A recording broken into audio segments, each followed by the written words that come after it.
beliefs, not those of the so-called KIZH Nation, being essentially a family group having gone public only 8 years ago. Why the Commission was unaware of the Commission staffers' error in naming the so-called KIZH Nation a group with no cultural affiliation to our ancestor. It is simply inappropriate and an affront to this Commission's duties to name a group alleging Gabrielino Tongva ancestry, clearly pushing into Payom-Cowichan territory. Even if this would-be tribal group might have some use areas on the very northern fringe of our tribal territory, that is a far cry from actually being from the village where our ancestor was discovered. Our people, the Payom-Cowichan, are the ancestors of this village rather than the Gabrielino Tongva, and certainly not the so-called KIZH Nation. Further, by way of example, while the Payom-Cowichan have ties to Pavunga and Long Beach, however, Pechanga would never assert that Pavunga is a Payom-Cowish village simply because there are references to it in our language. Moreover, the so-called KIZH Nation is not considered a legitimate tribal group by other federally and non-federally recognized tribes. As I understand the situation, this is a splinter group, KIZH. This splinter group that is not actually affiliated with the Gabrielino Tongva tribal governments who are long associated with the Los Angeles Basin. In fact, we've been informed that KIZH consists solely of one family. This is the exact scenario implicated by our 1999 letter. A key component of tribal identity is community recognition by other members of your own community. Does the tribal community you claim actually claim you? And in the case of the Gabrielino Tongva, they don't claim the KIZH. Pechanga was denied MLD status for this ancestor in its own ancestral territory, and the Commission's failure to resolve that mistake has forced us further into a situation where the so-called KIZH Nation is poised to remove our ancestor to another location, contrary to Pechanga and Saboba's beliefs and practices. This may end in contentious litigation between the city of Corona and the tribes because of this Commission's 20-year practice of hiding the ball on how MLD determinations are made. I'm asking the Commission today to help heal the wound it has inflicted by removing the so-called KIZH Nation as an MLD, naming solely Pechanga and Saboba as the rightful Payom-Cowish descendants of our ancestor. The Gabrielino Tongvas are not from this area, Corona. Further, we request that the so-called KIZH Nation be removed from both the MLD and the contact lists for the very reasons stated in our 1999 letter. They infringe without documentation and support upon our ancestral territory. And in contrast, Pechanga has submitted information to the Commission on our homelands since that 1999 letter and has added to that record consistently over the past 23 years. Submitting a map, which is the easiest documentation to manipulate without backup documentation, cannot be the sole standard applied by the Commission when your entire role is to protect the heritage of California's tribal governments. Our ancestors waiting for us to protect and defend them once again, but our hands are tied right now. These are serious matters for us, and I know they would be serious matters for you if you were dealing with one of your ancestors in a similar way. Hopefully you won't be, and this won't be happening to you. Okay, thank you very much for your time and for your ears. And one of the things ever since I got on the Commission is how do we address that MLD issue? How do we address that contact list? And with the changes of the executive secretaries, the pandemic, I didn't even know KIZH was listed, honestly. It's just kind of like, who? When it came about, and so it's kind of, there are some mysteries. I think there have been some discussions with other attorneys regarding the gaps, the the backdoor regulations that have been accepted over the years in the practices, and trying to eliminate that is the task at hand. And it's not to be ignored. I wanted you to let you know that.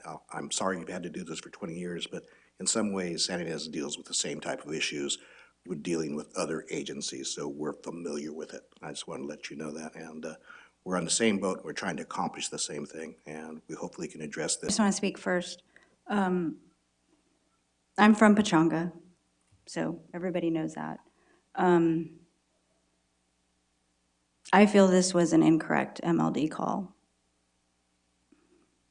and I feel it needs to be corrected.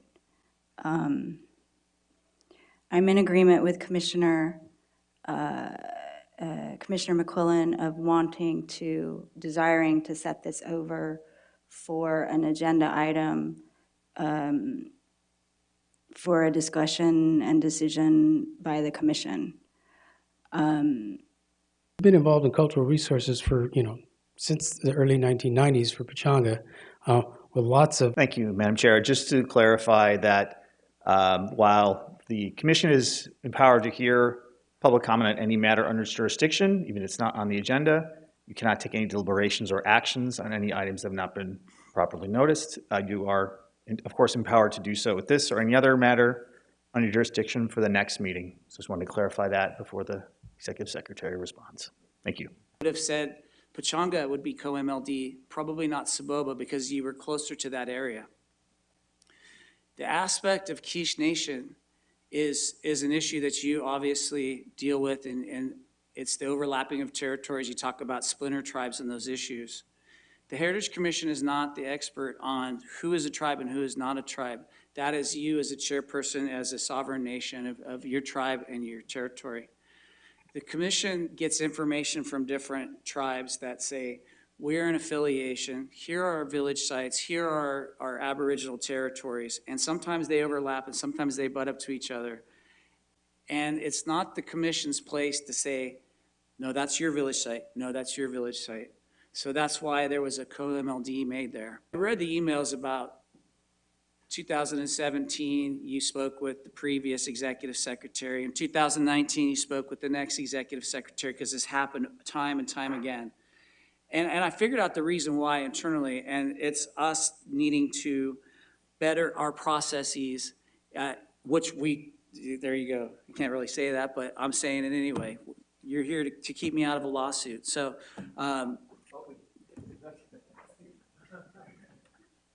Mr. Executive Secretary, as long as you prompted me, I would suggest that, without cutting off discussion, inappropriately, that this is the type of discussion that should be taking place on a properly noticed action item.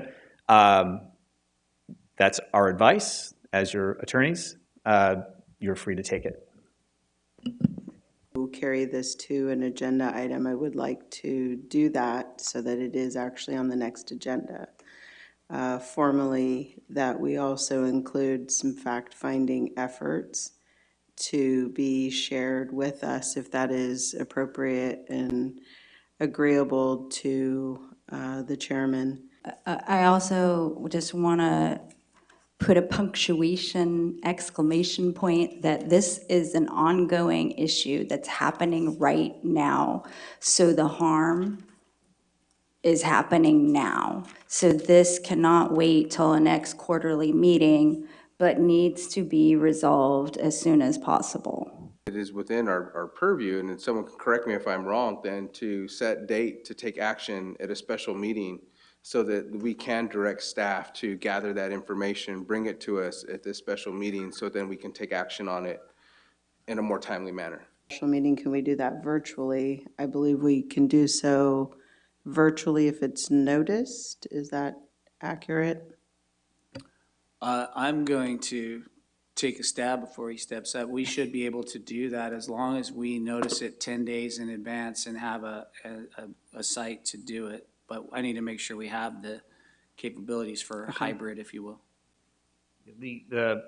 It's a bit of a moving target with the virtual meetings and the state regulations around that, so I'll have to get back as to whether that's feasible, but we can do that.